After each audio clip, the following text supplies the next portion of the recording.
na kilalang kilala ako ng dating mayor at ng dating Pangulo.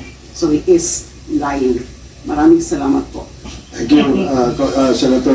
Tapat pagit sila. Hindi mo kilala. Iba sige doon May I remind you that please refrain from talking unless you're That long. Magandang gabi po. Magandang gabi po, Mr. President. Kung maaari pong magtanong ako ng kaunting katanungan lang po sa inyo. Opo, Mr. President, alam ko po na talaga pong galit po kayo sa droga at marami naman pong kababayan natin na who agrees in the fight against drugs. Sobra po. Pero gusto ko na pong malaman nung mga nakaraang taon po napapanood ko po yung paglaban niyo sa droga at marami pong mga sumasang-ayon na mga kababayan natin, including ako po, Your Honor. Mr. Chair, nakita ko po yung dedikasyon ng mga kapulisan natin. Sinasalang nila yung buhay po nila para sa paglaban ng iligal na droga. Meron lang po kasi ako, Mr. Chair, Sir, Mr. President, na bago po yung kaunti ng naging experience sa pong personal, hanggang ngayon po galit din po ako sa droga. Pero kung matatanong ko lang po, with all due respect, Mr. President, yung po bang meron po bang mga kapulisan na nakarating po sa inyo na ng abuso po ng paglaban natin sa droga?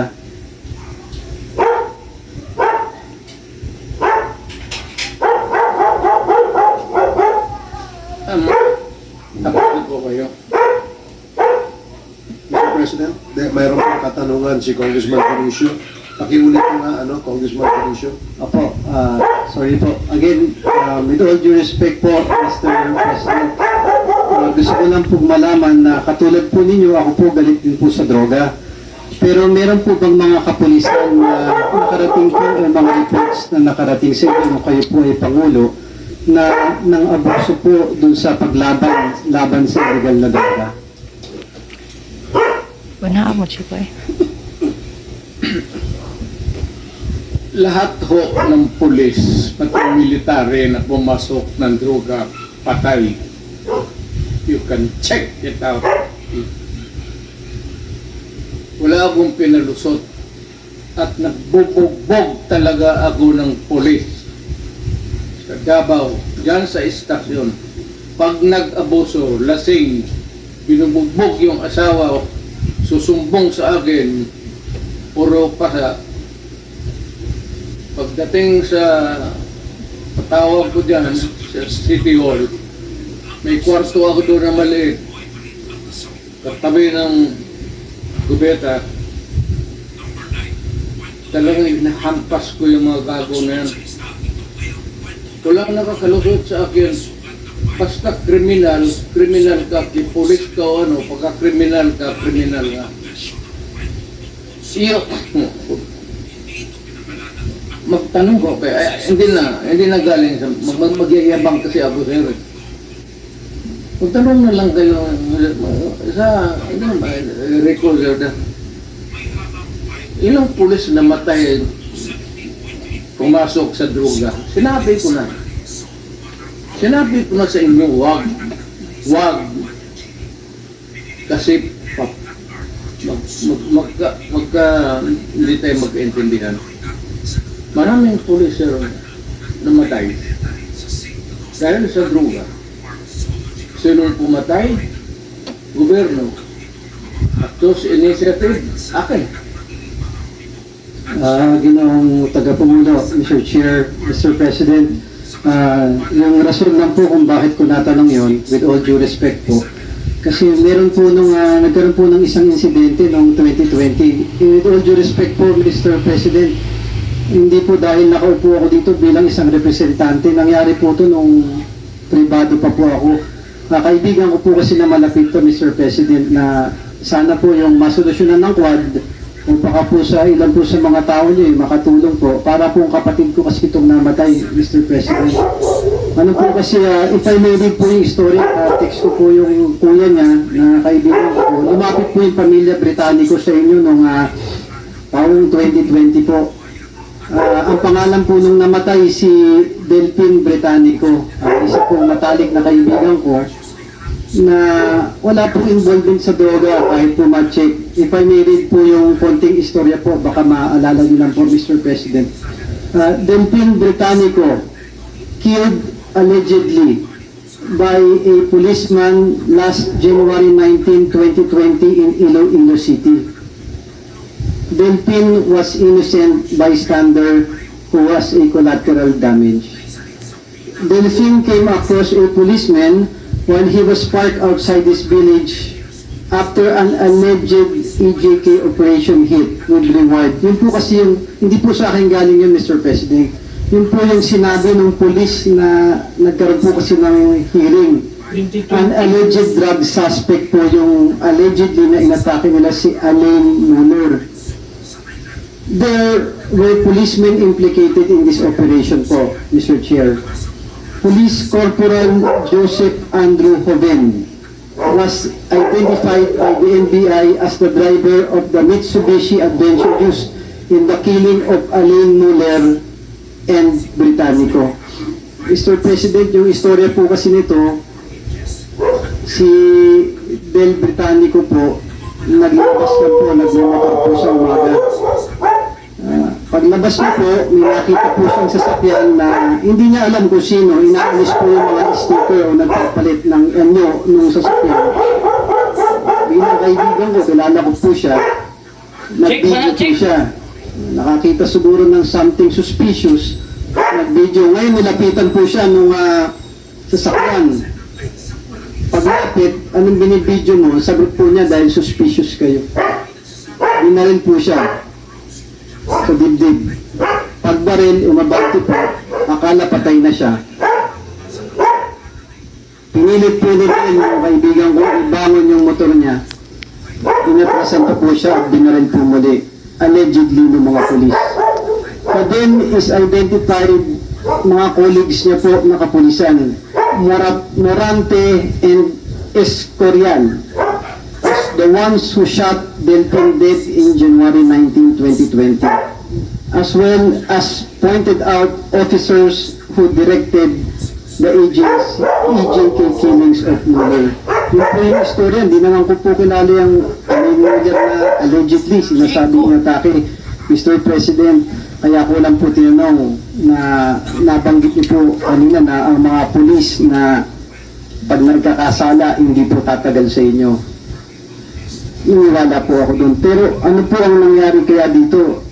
Sa Quad Committee, personal po sa akin po na para kong kapatid yung pinatay.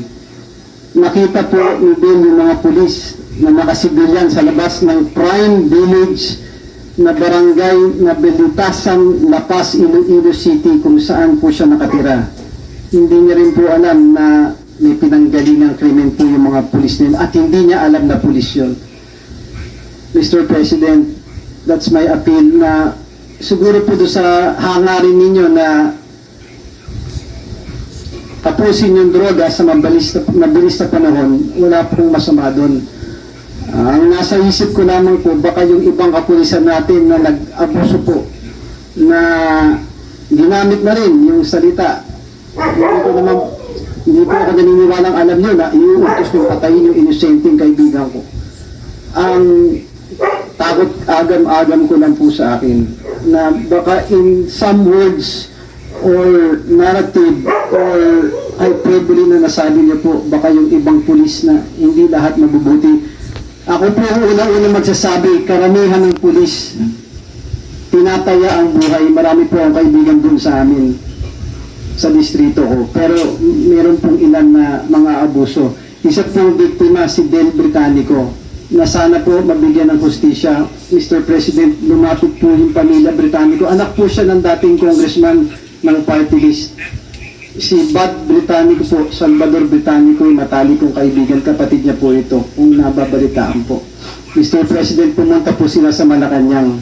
Hindi ko po alam ang nangyari dahil wala naman po ako doon, pero yun naman po yung gusto kong i-point out na baka sa pagmamadali natin, Mr. President, may mga nagpang-abuso po na ginamit yung war on drugs na naabuso, na kinikin po yung buhay ng matalik kong kaibigan na si Del Britannico. Kung sa Quad Committee po, o kung sino po nakakaalam, it is high time na sana, Mr. President, kasama po ng inyong ibang team na matulungan po na mabigyan ng hustisya na lang. Hindi na po mababalik yung buhay. Napasensya na po, naglabas lang ako ng kaunting personal na ano ko po. Ayoko na pong, yun lang po yung kaisa kong tanong na baka may mga nang-aabuso, Mr. President. Hindi, sa kahuli-huli po, just want to manifest, Your Honor, the end really does not justify the means. Yung intention natin ng kabutihan, lahat tayo nasa pamahalaan. At the end, gusto nating maayos yung bansa natin, yung lungsod natin. Pero talagang may ilan-ilan na hayop, alang ang bituka, na yung inosente, pagkatapos silang gumawa ng krimen, allegedly, dinamay pa yung simpleng bata na. Your Honor, ito po ay isang example o isang halimbawa na baka marahil ginamit po yung pang-aabuso na malinis na hangarin na yun naman po, Your Honor, sana po magkaroon tayo ng mga batas o maayos na mga bagay para hindi na po maulit yung mga pangyayari na EJK o mga pamamatay ng inosente mula sa kapulisan. Maraming salamat. Salamat po, Mr. President. You have been repeatedly mentioning the word president. Are you referring sa akin? Opo. Sa kanila? Ay, sa iyo po, Mr. President. Okay, that's Baka all. mas may alam ito sa police. Alam mo, mabuti ang sinabi mo in front of the recorded. I would not want to suggest. Pero we will just allow the chair and the members of the committee to extract the names of the person and order the investigation. It could be the NBI or the police. Depende sa sitwasyon kung ano. Pero wrong is wrong. Ako wala mo akong kasalanan. Hindi ako nakalinis dito. But a wrong is always a wrong and it cannot be right. Lalo na kung inosente. Wala akong problema sa